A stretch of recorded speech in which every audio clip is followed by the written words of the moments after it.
Most people can actually miss the signs. Let's go through what healing actually looks like so you do not accidentally reverse it. Barrier repair does not look dramatic.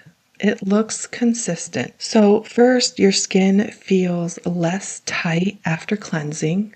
Not perfect, but less reactive. Second, your products start feeling predictable.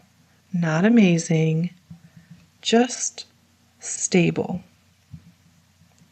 And third, you don't need to constantly reapply products just to feel comfortable. Yet this is where most people go wrong.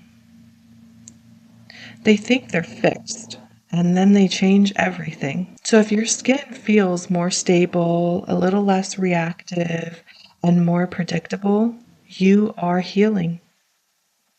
And if your skin is finally improving, then this is the next step.